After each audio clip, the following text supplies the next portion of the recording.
Good morning friends. आज के इस वीडियो में मैं आपका स्वागत करता हूं। आज का हमारा वीडियो जेईई मेंस 2026 में 21 जनवरी को सेकेंड शिफ्ट में पूछा हुआ एक क्वेश्चन है। इसमें कहता है कि ये पूरा सिस्टम दिया हुआ है। ये एक सिलेंडर है और सिलेंडर में यहाँ पे एक ब्लॉक रखा हुआ है और सिलेंडर इस तरह रोटेट कर रहा है कि ये ब्लॉक जो है स्लिप नहीं करता। तो कहता है कि फाइंड ओमेगा, यानी सिलेंडर की जो एंगुलर वेलोसिटी है वो है ओमेगा। कहता है कि find omega such that the block does not slip on the surface of cylinder, यानी ये ब्लॉक नीचे नहीं आता, बिल्कुल यहीं पे टिका रहता है।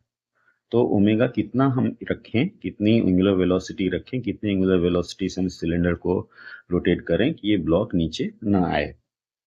तो ऑप्शन आपके सामने ये दिए हुए हैं। तो सबसे पहले हम देखते हैं कि ये जो ब्लॉक हमारा है, इस ब्लॉक पे कितने फोर्सेस काम कर रहे हैं। तो ये अगर उसका फ्री बॉडी डायग्राम बनाए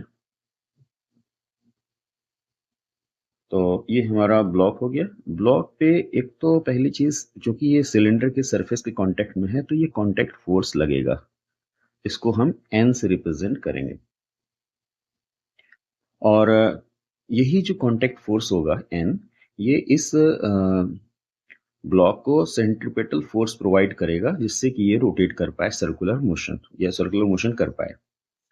तो ये जो कांटेक्ट फोर्स एन है, यही इसको सर्कुलर मोशन के लिए रिक्वायर्ड सेंट्रीपेटल फोर्स प्रोवाइड करेगा। अच्छा, दूसरी चीज, इस ब्लॉक पे ग्रेविटेशनल फोर्स लगेगा mg नीचे की तरफ, और ऊपर की तरफ इसमें फ्रिक्शनल फोर्स काम करेगा, क्योंकि ब्लॉक की टेंडेंसी नीचे आने की होगी। तो ऊपर की तरफ फ्रिक्शनल फोर्स काम करेगा, जिसको हम बोलेंगे म्यू एन। और ये जो म्यू है, ये इस सरफेस का, ब्लॉक और ये सिलेंडर के बीच में जो कांटेक्ट है, दोनों के बीच सरफेस का कोफिशिएंट ऑफ फ्रिक्शन है।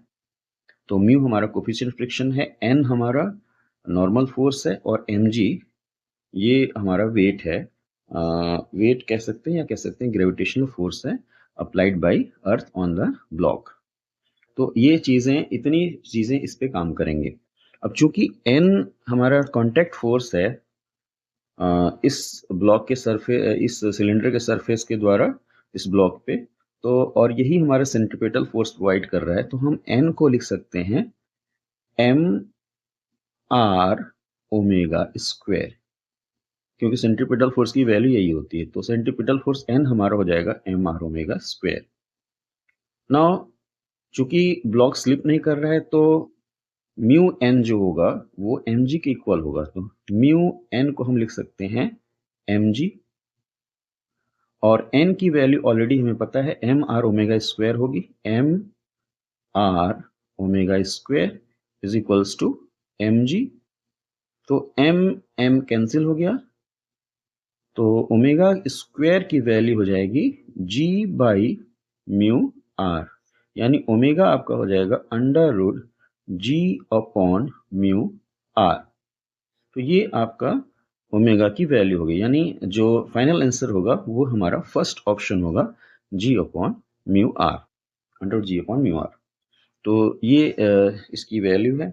आसान क्वेश्चन था और आशा है आपको ये चीज़ें समझ में आई होंगी। आगे इसी तरह के वीडियो को देखने के लिए चैनल को सब्सक्राइब और लाइक जरूर करें। धन्यवाद।